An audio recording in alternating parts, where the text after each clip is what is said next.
Welcome back, ladies and gentlemen, to our panel discussion number 5 of this day. And unfortunately, the last discussion, I would say. But that said, our topic is going to be cognitive diversity, overcoming confirmation bias and unconscious bias for a common goal.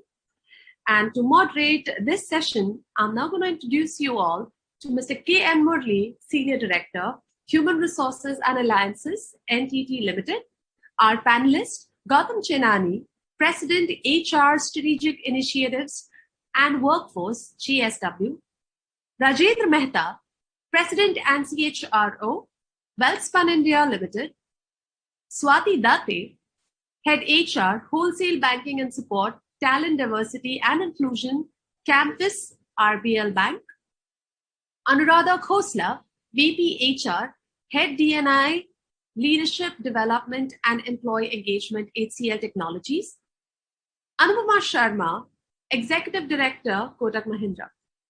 I would now request Mr. Modi to please take over. Thank you, Ankita. Welcome to everybody, to the panelists, as well as everybody who's here today in this session. Thank you very much. It's a pleasure and a privilege to be here today. What I'm going to do is give a little bit of an introduction, setting a little bit of context to this topic. I'll take about 5 minutes, following which I'll have a set of questions for the panelists. We'll go around listening to them, listening to the expert views that they have to share with us. And if time permits, somewhere during the course of the session, we'll be happy to take some audience questions as well. All right.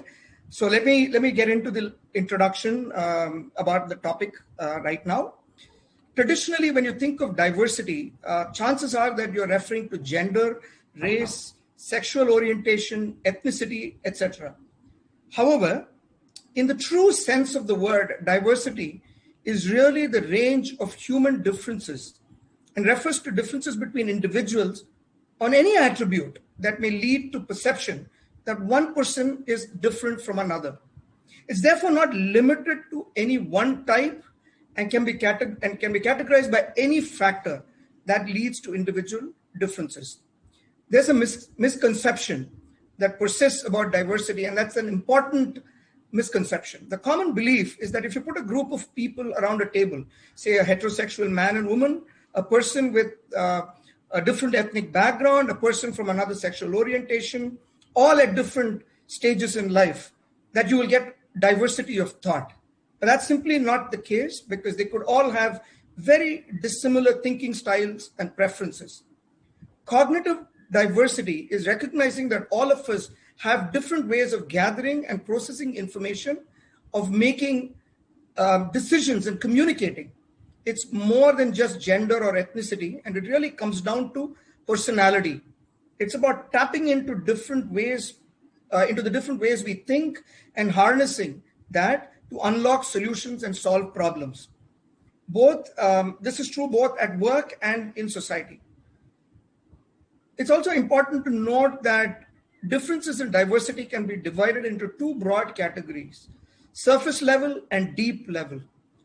Cognitive diversity relates to differences in deep level or non-observable characteristics of members, including knowledge, perspectives, information processing styles, and so on. So this makes recognizing, understanding, and leveraging cognitive diversity more difficult, and yet very rewarding when done right. The diverse nature of modern workforce and the emphasis on work groups and teams and organizations makes the understanding of the effects of diversity on team performance important.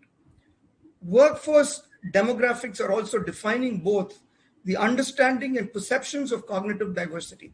For example, millennials view cognitive diversity as a blending of different backgrounds, experiences, and perspectives within a team, and view cognitive diversity as a necessary element for innovation. Studies actually show that they're about 71% more likely to focus on teamwork. Baby boomers and Gen Xers, on the other hand, view diversity as a representation of fairness and protection to all, regardless of all the characteristics and attributes that I spoke about earlier, like gender, race, etc. Clearly, this difference in perception of the very definition implies that within organizations, expectations of different people across demographic profiles could be very different, making it incumbent upon the organization and its leaders to recognize the differences and leverage the opportunities they present, even while managing the challenges that come up. Embracing cognitive diversity is a transformational change for most organizations. And as with all transformational changes, starts from the top. Assessing the cognitive style of leaders and understanding how leaders behave and why, and identifying and challenging entrenched thoughts, beliefs, and assumptions is the key. This is deeply reflective work, questioning how you gather information and make decisions, how intuitive you are, and whether you are people-oriented or more rational and analytical. But one thing is for sure, cognitive diversity clearly brings benefits. It has a bearing on productivity, leadership effectiveness, and efficiency, because you're solving problems collectively and by sitting around a table with diversity of thought. And then, of course, the benefit also comes with engagement of employees and what it feels like to be valued. The concern, however, today stems from the fact that companies don't know what they stand to lose by not investing in or embracing cognitive diversity. While they may be fine in the short term, they may stand to lose in the long term, because research shows that people want more from their employers than the traditional definitions. The question now is how organizations harness the potential of cognitive diversity and what needs to be done to move the needle. So now let me quickly get into the question session, which you've been waiting for. I'd like to start by posing this question to Rajendra. And the question is, what is the level of awareness in organizations today on cognitive diversity? Are organizations consciously making efforts to think about and bring organizational diversity to their organization? And if so, how? And what do you think are some of the common hurdles to establishing cognitive diversity in organizations? And how does an organization go about overcoming them? So there are it's a multi-part question, but they're all some way related to each other. So let me start with you, Rajendra. Yeah, so thank you, Murli. And I think, rightly during the whole context setting, you have mentioned very clearly that, we remain at a very surface level with respect to managing the diversity. And we have remained, largely organizations have remained around the area of number of women employees, number of LGBTs, number of specially abled, and we have tracked the very surface level numbers. But did organizations ever look at the ascents and descents that actually come by in the conversations or in the process of decision making? I think these are some of the outcomes we have never measured. And the essential element that we believe is important for us is to surely get, the measure on these lines rather than on numbers. So that's the first point. In my mind, I think organizations aren't enough aware with respect to the bringing in cognitive diversity on board. And my sense is that even if 30% of the organizations are prepared with respect to diversity agenda, they are remaining around this whole number game and surface level issues. So, and fortunately for us, I think, we work, our 90% of the business is overseas, 10% of business in India. Now, that puts us in some advantage because, we deal with the partners like Walmart of the world and IKEAs of the world. And I think US as a geography has, they are at a very inflection point where from a very capitalistic organization structure, they're now moving towards the whole area of, sustainability and service towards the community at large. So they are at that inflection point, and we by force or by choice we have this whole area to live with and work towards that. So from a number point of view, if you look at, we are at Welspun India, we are roughly about 30% women population. So numbers I can count across all different how many. So those numbers are there, but we also need to travel the journey with respect to, did we have any framework which measures their contribution in terms of decision makings? Or if they had a dissent on certain areas, did we measure that? And what did we do with that? Did we celebrate their contributions in terms of decision making or no? whether it was right or wrong, that's a different issue. So from our point of view, we are there, and I think we have done enough and good work. The other advantage for us is that we have embarked on the journey of ESG. So that framework is what we are on board with and following that. So what it does to us is, for an enterprise to sustain long term, the whole framework of ESG and following that to the T will help us to cross through the journey well. So I think structurally organizations need to create certain frameworks and run with certain tangible agendas which are far more deeper in its nature rather than a surface level discussions that we keep doing. So that's sorry, you're on a mute, I guess. No, sorry, go ahead, please. Yeah. So from an organization's point of view, I think we need to really move in that direction. Most of us probably are far behind, but it is important to bring cognitive diversity on board. And when we talk about the various elements of the organization, whether it's board, CEOs, apex, councils, etc., the fit for purpose need to define the fit for purpose board, fit for purpose CEO, fit for purpose multiple elements in the organizations must define what is the diversity expectations, the aspirations that the organization has. So wonderful. So those are my thoughts on this. Wonderful. Thank you, Rajendra. A lot of interesting, useful points. You talked of a framework. You talked of it being surface level. You talked of it being where you bringing in the traditional definitions in, but then are you even in those circumstances involving people in decision making? Are you valuing the decisions? Are you overtly and explicitly talking about those decisions that are coming in, or those dissents that are coming in? Wonderful. Let me pose the same question to one more person. Swati, if you can tell us a little bit about what you how you see this. So thanks, Murli. While I agree with Rajendra that we as organizations don't really measure cognitive diversity, and most of us are still caught in the whole gender, LGBT, and around all of that space, which is also required.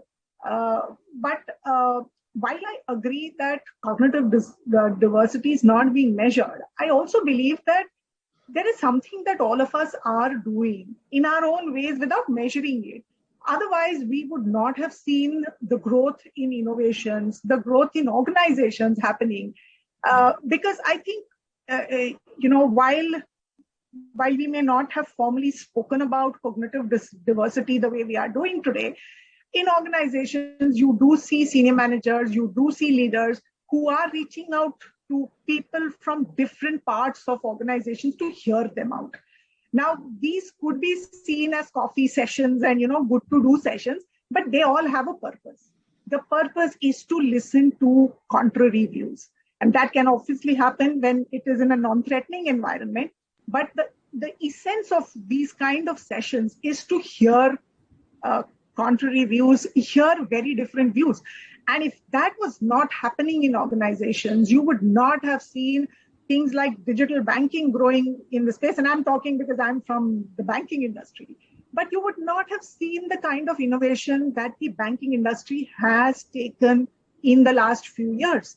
We can always say it was because the push of the market, but the fact is that you had to come up with these different ideas, different ways of working, bring in different technologies. So there is something going on, right? We've done it without putting the pin on the wall. So that was my 2-bit for now. No, it's very true. I think there is definitely most organizations have elements of this in place.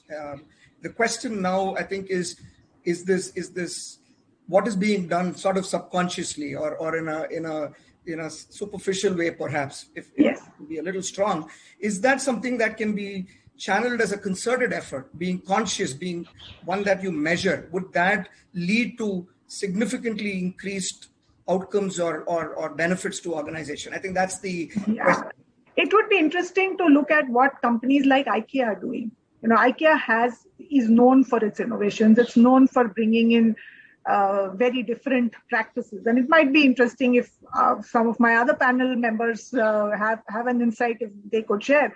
But clearly there are organizations who are setting on that path. Research R&D organizations. You would be able to get an innovation only when you welcome different thoughts. Sure. Let me go to Anupama quickly. Your thoughts on this? Yeah, thanks, Murli. I think, I would echo Swati and Rajendra's thoughts. Clearly, what I also believe in additionally that, every organization today, in order to be successful, has to embrace cognitive diversity. While I agree with Swati that that's something that's probably not getting measured, but I think the culture of the firm clearly defines cognitive diversity. So today, as an organization, if I encourage collective thinking and, and if my employees or my one-downs can kind of get up and in any forum kind of express their thoughts freely without, being under pressure that would they be questioned to having expressed their thought, even if it's against their supervisor, against the leadership team, against management, then I think it's true cognitive diversity, right? Because you're promoting collective thinking, you're promoting innovation as well, because today when, and I say this because I'm in a leadership role. I think a lot of the panelists here are from HR, and, when I kind of, we've been hiring pretty aggressively and, in our business. And when we kind of look at hiring people, one thing that I see HR focus on is to ensure that you get diverse group of employees working with you. So this could be across genders, across age groups, across specialists. So today, if I'm hiring people in the sales role, we are very open to looking at people coming from a business background as well, or from a product background. So why do we do that? Because sometimes you think that, okay, it's better to get someone who thinks out of the box, thinks differently than a typical salesperson does, and that will add value. So I think the culture of the organization. So today, as a firm, I may not have a policy for cognitive diversity. But clearly, I'm 200% sure that we follow it to the T, and that's why we are where we are today. And I think that's very, very important because to promote an open culture, to allow people to let their views and let it be a two-way discussion. I think it will automatically kind of help organizations grow and kind of think differently. I think you used an absolutely relevant and important word. It is tied to organization culture. Why some organizations have already done it, maybe not consciously, not using the word cognitive diversity, but are already doing elements of it. It's because the culture of that organization is such that it encourages thought, encourages dissent, and that's what leads to innovation, as you pointed out, right? And I think that culture is what was perhaps culture today has to be taken to the next level, where you go beyond it being something that's just culture, but it's a concerted effort, which I talked about earlier. Let me change tack a little bit. Let me ask a slightly different question, and let me go to Gautam with this question. Gautam, I heard the word metrics, and I heard I heard that, we're not really necessarily measuring it. Do you believe that there's a place for technology, tools, and analytics in helping organizations enhance their cognitive diversity posture? And I think you kind of touched upon this, Anupama. Are we hiring today, recruiting for cognitive diversity? Are organizations, when they look at hiring, are they going by the age-old traditional ways of looking at past experience, past academic background, or are they looking for something different? I mean, I recently came across a tool that looks at predictive intelligence. Absolutely. Ensure zero bias. That's right. What do you think, Gautam? So I think, Murli, I think that's a very good question. And I think that, I believe that technology today is accelerating at such a large pace that we humans can hardly comprehend. And the pace of change, which is on account of technology, is driving organizations to focus more on using teams to resolve problems rather than individual excellence. So it's more like teams which are driving innovation and creativity rather than individuals. Now, the issue is, like what you rightly said, is that when teams are homogeneous, right, the outcomes or the answers also get very predictable. And that predictable answers don't actually give you the solutions of what the problem is today. Now, there's an interesting book written by Matthew Syed, and that book is called Rebel Ideas. And it's in that book, he talks of an interesting situation where he says that one of the reasons why 9/11 occurred was because the CIA hired homogeneous teams at that point in time. And those guys as a group could never think that somebody could, get a plane and bang it right into a tower, even though, they had information 2 months prior to the attack that something imminent and big was going to happen. And it's just coincidental that if you look at Prime today, there's a lovely serial called The Looming Tower, right, which talks about a similar situation of CIA and FBI, and about how CIA and FBI really never collaborated and this thing happened. So the two elements, of groupthink and non-collaboration, how toxic it can become for any organization, is really what is brought about by that book and that serial. I think the other thing that we need to look at, we need to really differentiate perception from cognition. I think perception, like what you said, is by definition how an individual captures information needed for processing, right? And from an AI and from an ML perspective today, there's a lot of unbiased data that's getting available and a lot of data that is getting sliced in many different forms of fashion, right? So an individual's ability to capture and assimilate that data becomes extremely important. Cognition, on the other hand, means that how an individual or team uses information, right? And that depends on what or how is the person or the team's value, the thinking styles, the problem-solving orientation, that speed of thinking, and whether it's left brain thinking, right brain thinking, and so on and so forth. So I think these are two things that become very, very critical. And the point that Anupama was also making, is that we have to look at cognitive diversity from a background of cultural diversity. And, cultural diversity today means how much that an organization support and encourage different views. How much is a supervisor willing to hire somebody who's very different from him? And how much is a team willing to support, different views and not just write it off or, throw it by the side.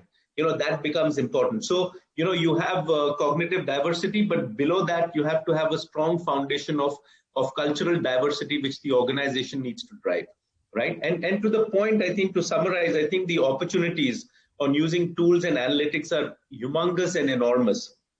And I think that these tools and analytics will help us, identify and hire a cognitive diverse workforce, right? And we will know right from the beginning with what skills or traits that they come from. But, this will have to be backed by an organization's support of the culture that is needed to, get diversity flourish in the organization. Absolutely. Thank you. Thank you, Gautam.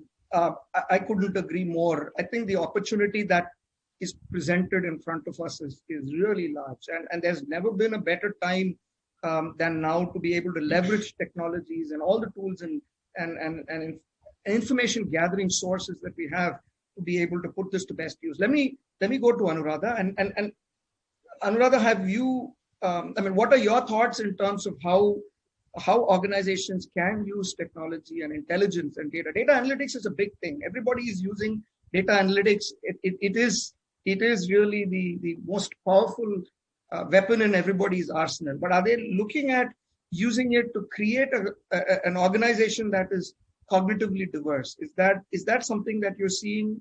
What's your take? Sure. Thanks, Murli. That surely is a pertinent point. And cognitive diversity, in the workplace means that all differences are leveraged by leaders to answer key business questions, because there are situations, we used to talk theoretically about a VUCA world where things are volatile, uncertain, complex, and ambiguous, and here we are in that VUCA world. So you have the situation there, you have an opportunity to leverage cognitive diversity to answer some of the key business questions. So it might sound complex, but surely there are several technologies that are available to make it much easier.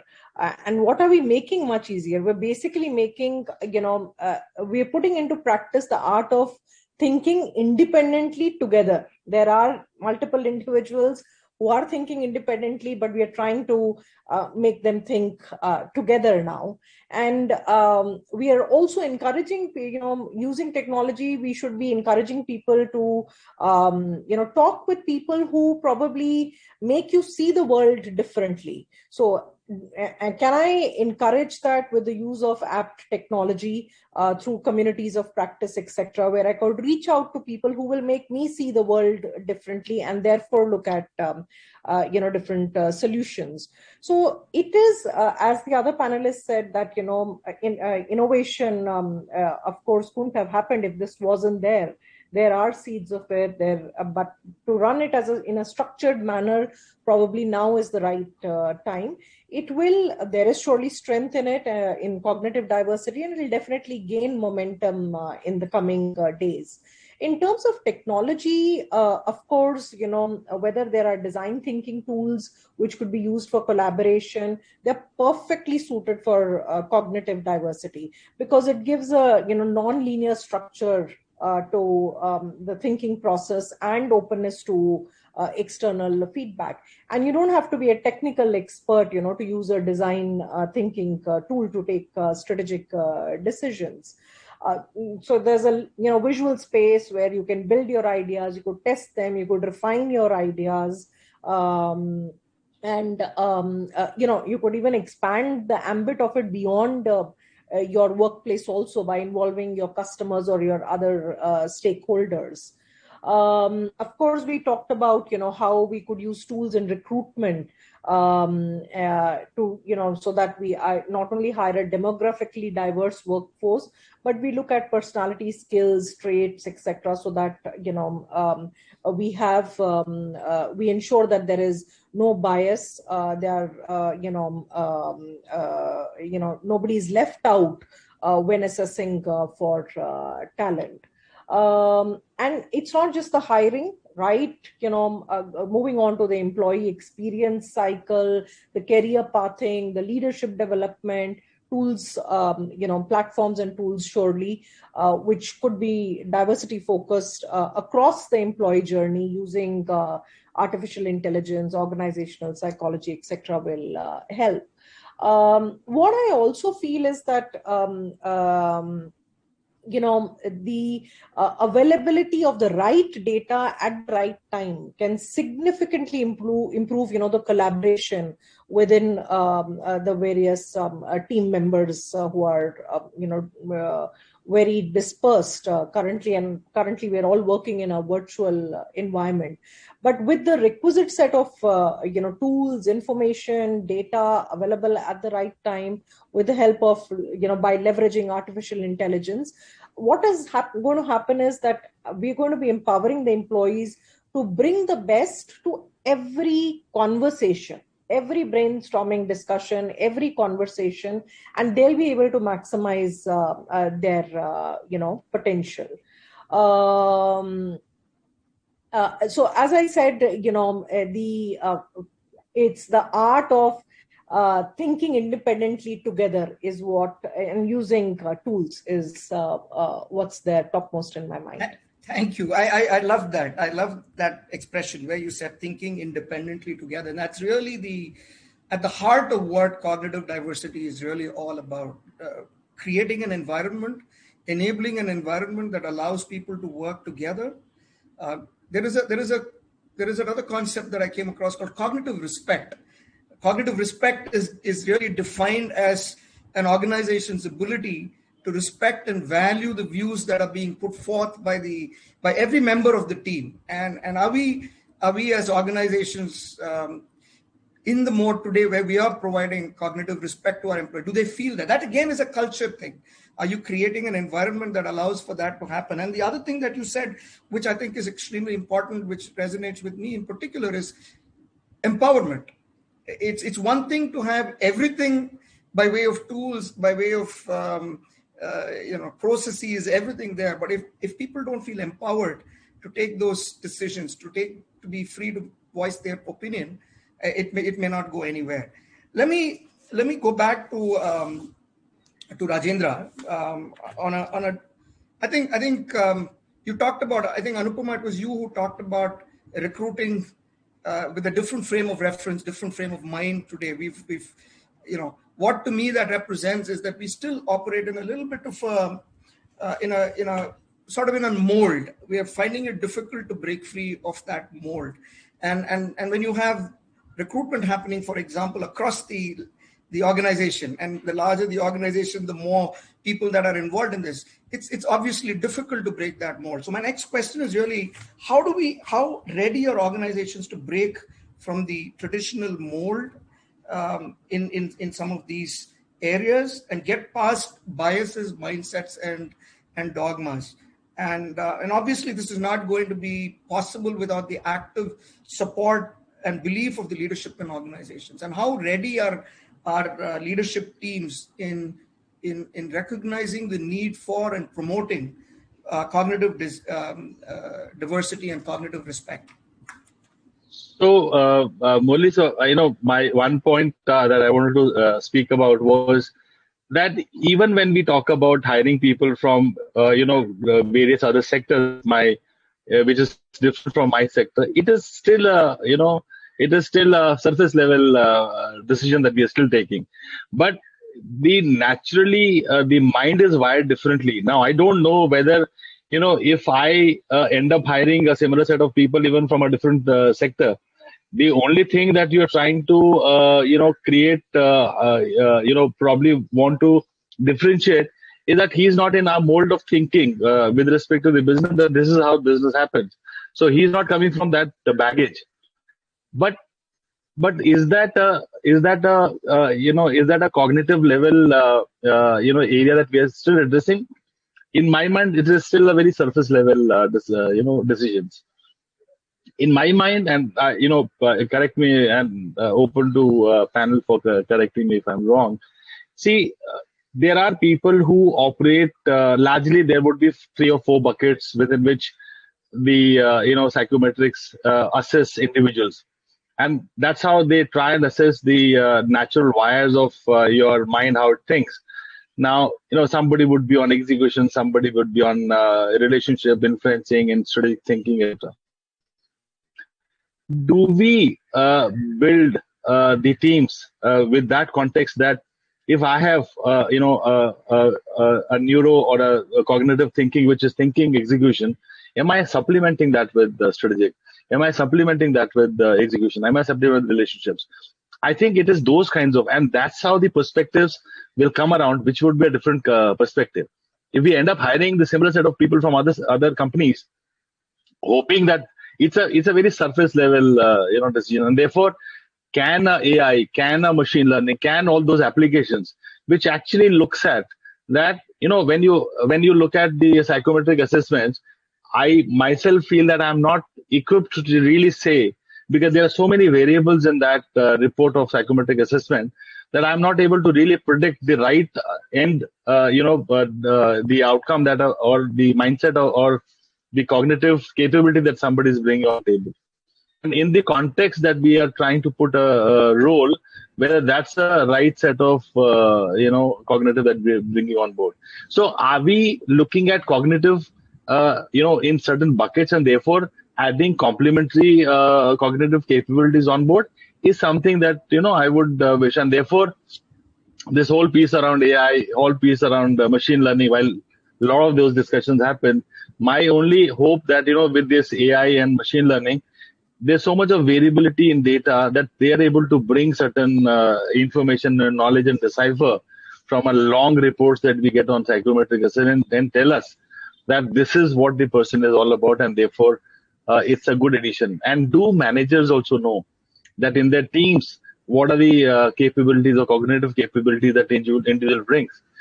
Gallup is something that I practice, and I consciously try and bring, a guy with significance as a character or execution as a character. So one really needs to think through differently to break the bias of behavior and break the bias of skill. So somewhere we may be operating at breaking the bias of skill, and therefore going out and talk to people, beyond your industry domains and bringing people. But breaking the bias of behavior is something which is not external. It is all internal, and therefore that assessment has to happen. Thank you. Thank you.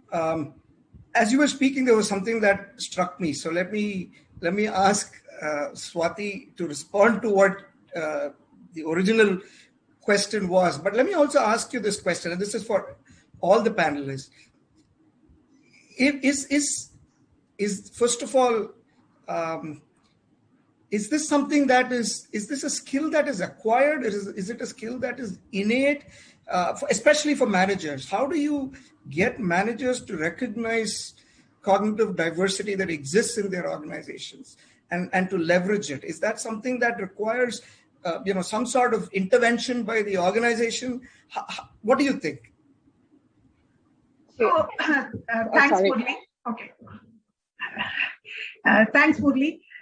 So, just to respond a little to what Rajendra was mentioning, while there are, I understand that you can't necessarily have, you use psychometry and, getting people of different mindsets. Now, it's very good to talk about it at a panel. But at the execution, if I'm building out a team for sales, and I say that I want cognitive diversity, and therefore I will bring in people who have a structured thought process, people who bring in rule following and are not necessarily relationship focused, I'm setting my organization for disaster. Because the people that are required in a sales team need a different mindset. What is important is across teams, you need to bring in the right, you need to use the psychometry tools in such a way that you bring in the right mindsets across various businesses where they are needed. I cannot bring an ops focused person into sales. I can't bring a strong relationship person in my ops team where rule following and a structured thought process. So to add to what Rajendra was saying, I think it's very important we use these psychometric tools very, very intelligently rather than setting ourselves up for failure. On the question you had about whether, what is it that the organization needs to do to help managers understand the cognitive diversity that is sitting in their teams. I think sometime a demonstration of that is necessary. So you might need to do a little bit of song and dance about it, but you need to drive this point home. And that's one of the things we are trying to do in our organization, to say, starting from the first time managers, how do we make them understand that you have 5 people in your team, but please understand they bring in multiple skill sets, and your role as their manager is to leverage on these 5 different skill sets that they bring and not hamper it. So some song and dance is required. I think a senior level demonstration of that is important. And therefore, listening to people, not making them, feel that they are being run down when they bring in different thoughts, and demonstrating that different thoughts that have come in have led to a beautiful, outcome and a productive, efficient outcome. And when you start demonstrating that, I think those demonstrations will slowly start seeping in. And, Gautam and Anupama spoke about culture. I think without the right culture in the organization, there is very little all of us can really do except talk about it.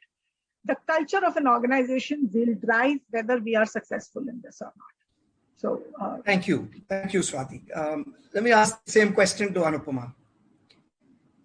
Are you seeing organizations being willing to get past or recognize that there are these dogmas, there are these biases, and are willing to look at changing things around, willing to give it a chance, willing to experiment?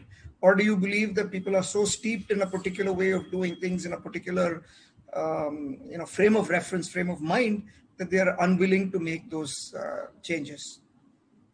No, so Murli, I really think that organizations are adopting and embracing cognitive diversity. So willing to do collective thinking, willing to do teamwork. And, to your question that do you need a policy to drive the leadership team to kind of follow or embrace cognitive diversity? I clearly think no. Like kind of Swati mentioned, maybe these policies are not really defined, but they kind of, good leaders or true leaders, they automatically kind of embrace it, because if you have to be successful as a leader and you have to be successful in your business, and I think we all would have seen this with the kind of experience all of us have collectively here on the panel, I think it's very, very important that you give due weightage to the teams that you work with. And, and it's a combination. So everything goes hand in hand. So today, if you are using a psychometric test or you're using a PI to hire someone, it doesn't end with that, right? It has to go beyond that. So you have to kind of ensure that how it gels with your thinking and a person coming. And I've seen it myself. When you hire someone from a different background, and for that matter, to Swati's point, I think getting someone from an ops background in sales, has worked wonderfully, for example, for us. So we gave it a shot and we said, okay, do we try this? Maybe being a little methodical, maybe being a little more compliant than a salesperson would be, and going a little by the book, does it really kind of work? That has worked. But yes, I agree with Swati, may not have worked in 100% of the cases, but it does kind of bring in a different flavor. So I think to have a combination of the best tools that are available, and I think for each of the leaders who lead their businesses to kind of follow it, by practice or by default, rather than following it as a policy, is something which will lead to the success of the organization clearly. Wonderful. Thank you. I'm just a little conscious of time. I think we have another 10, 12 minutes. So let me ask one more question, and then we'll probably open it up for the audience if they have any questions. So when I was doing a little bit of research and reading up, for this session, I came across a study by Deloitte and the Billie Jean King Leadership Initiative, which analyzed the responses of some 3,700 odd people from a variety of backgrounds on the topics of diversity and inclusion. And that study found that millennials in particular viewed diversity and inclusion through a lens of teamwork. For them, inclusion meant working in a collaborative environment where everyone's input and experience is valued. And we've spoken about this a few times on the panel discussion already on what it means from teamwork and collaboration standpoint. However, when you look at the Gen Xers, it was slightly different. This view contrasts with those from people of an older generation who tend to view diversity and inclusion through the lens of fairness, equity, civil rights, and so on.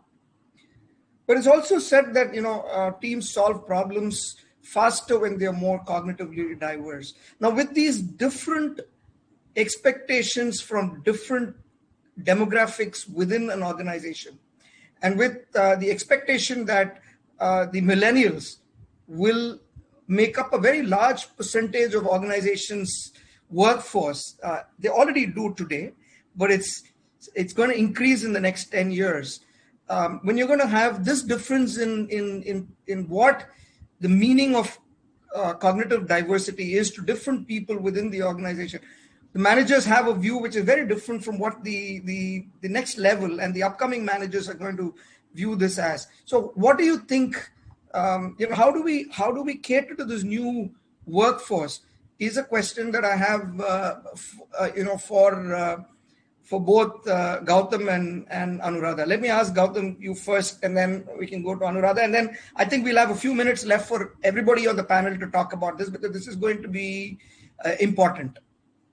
Yeah, thanks, Murli. And I think this is important. I think, if I really look at it, and I don't want to generalize, but I think millennials don't have the baggage that General X or baby boomers carry. I think they are more networked, they are more open, they are more collaborative in their approach, and willing to reach out across hierarchies or resolve problems and seek help. I think one of the things that has caused this is also because there has been a proliferation of technology platforms like Airbnb, rideshare and all, where they are so comfortable interacting, collaborating and networking that it has become it has got into their skin to do that. I want to share an example. In JSW, we use a very strong employee assistance program, which is open to employees and their families, and over 8,000 people actually are part of this whole thing. So at one point in time during the lockdown, I was asking for information in terms of how does what is slice and dice the data in terms of profiles and all that, not needing names. And it was interesting that more and more we found that millennials are reaching out for help and support, and reaching out to say how can we equip ourselves better than baby boomers and some of the Gen X people. And millennials don't look at it as a sign of weakness. They don't think that, something's wrong with me. Their belief is this is available. I think it can help me. I think I can, do better. And that's why I'm reaching out to that. So that's the, mindset that is coming. And I think this becomes important, very, very important at the leadership level. And I'm looking at leadership level both at the immediate supervisor and also at the leadership, which is at the CXO level. Because today we have a multi-generational workforce, and unfortunately today we still work with hierarchies where, most of the Gen X or the baby boomers are sitting on the top. So there is going to be a bit of a flux, as I see, for the next 5 or 7 years. And I think that will sort out by itself. But I think we are going to see a bit of a churn there happening, and cultures will begin to change, and and organizations will force to collaborate for the sake of business survival, is what I believe. Wonderful. Thank you so much. Anuradha? Sure. So Murli, the same study that you were referring to by Deloitte basically says that, for millennials, inclusion is the support for a collaborative environment. And 83% of the millennials are actively engaged when they believe that their organization fosters an inclusive culture. So for leaders in the organization top down, it is important to understand that if you are not actively including, you are accidentally excluding.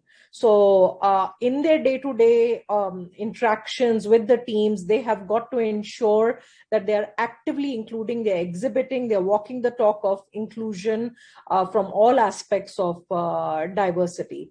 So the millennial is surely looking for, supportive leadership who's exhibiting these aspects. So, we could do a training on inclusion, but I think that just won't suffice. There has to be a top-down approach, a program which we are running currently in our organization, which is the Inclusion Lab, which starts from the top. There are inclusion sponsors, inclusion champions, inclusion practitioners, and these are there is a framework which we have defined for inclusion, and we are driving this top down.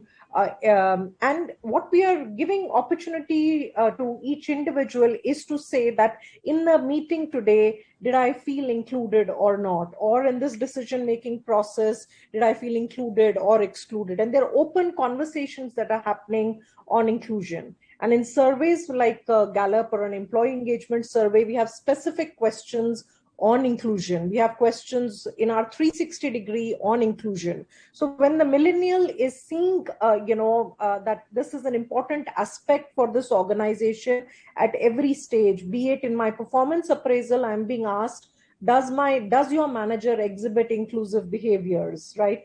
So we're trying to permeate this as a culture in the day-to-day working at every level, because it will surely, we believe that it is, it prioritizes collaboration. It also fosters psychological safety for that millennial or anybody, any generation, that, this organization, views inclusive culture at the highest level and embraces it. So each leader is encouraged to, make statements on a regular basis in their town halls where the leader is exhibiting inclusion. So a policy or a guideline will not happen, but it has to happen in the day-to-day work. So unless you consciously include, you will unconsciously exclude, is what I would like to summarize. Right. Great.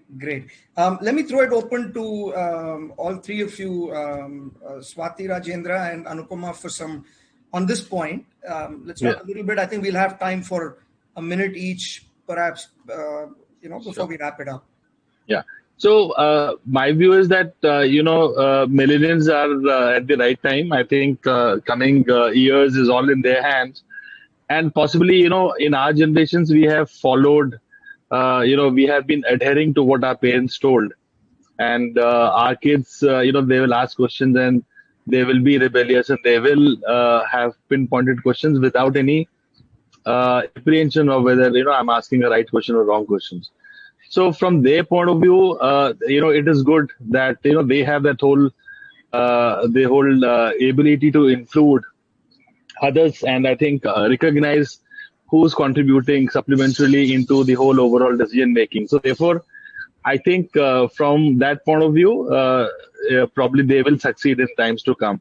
What is important for us is to continue to nurture the whole culture of compassion at leadership level. This whole compassion will ensure that inclusion by all of us, and facilitating or promoting the possibilities of explorations, building people with respect to.